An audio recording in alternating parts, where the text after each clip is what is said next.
Est-il possible aujourd'hui de se déplacer et de voyager sans trop polluer la planète ?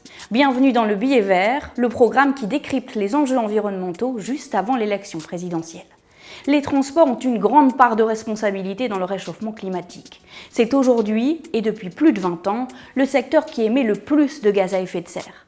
En 2019, les transports représentaient un tiers des émissions de la France. La grande majorité de ces émissions provient de la combustion de carburant. Le transport routier est responsable de 94% des émissions du secteur. En France, 44 millions de véhicules sont recensés, 85% d'entre eux sont des voitures de particuliers. La grande majorité roulent au diesel ou à l'essence et sont donc polluants. La Commission européenne envisage dès 2035 d'interdire la vente de tous les véhicules neufs qui ne seraient pas électriques. Yannick Jadot, s'il est élu président, veut aller encore plus vite. Il promet cette interdiction dès 2030. Pour ça, la France va devoir intensifier l'installation de bornes de recharge, selon François Roudier, porte-parole de la plateforme de la filière automobile. Il devait y avoir à la fin de l'année dernière au moins 100 000 bornes de recharge en France. On en est actuellement péniblement à 35 voire 40 000. Il faut un vrai soutien de l'État pour que le territoire français soit maillé avec ces bornes de recharge, qu'on ne soit pas limité uniquement à sa maison ou son entreprise. Dans son programme, Valérie Pécresse évoque aussi l'installation de 200 000 bornes de recharge pour les voitures électriques. La candidate Les Républicains envisage aussi de développer un marché de l'occasion pour ces voitures électriques. De son côté, Éric Zemmour veut défendre, dit-il, les automobilistes, rien dans son programme sur le développement de modes de transport alternatifs. Chaque jour, le ferroviaire transporte 5 millions de voyageurs et pourtant, 40% des petites lignes de la SNCF sont aujourd'hui menacées de fermeture.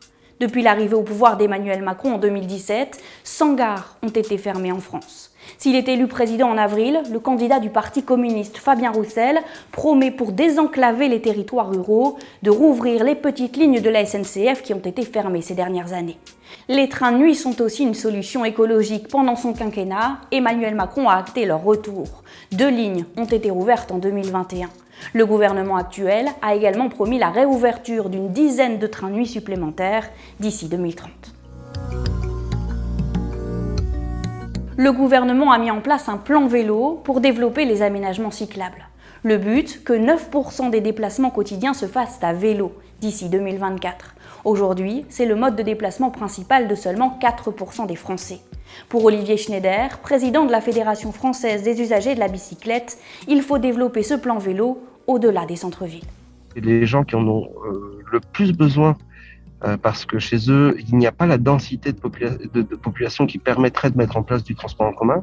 Là, les gens se sentent condamnés à la voiture, alors qu'une grande partie de leur trajet, en fait, font moins de 10 km et pourraient être faits à vélo ou à vélo assistance électrique, mais ne peuvent pas l'être aujourd'hui parce qu'il n'y a pas les pistes cyclables, parce qu'il n'y a pas les stationnements, parce qu'il n'y a pas la fiscalité qui incite à acheter un vélo.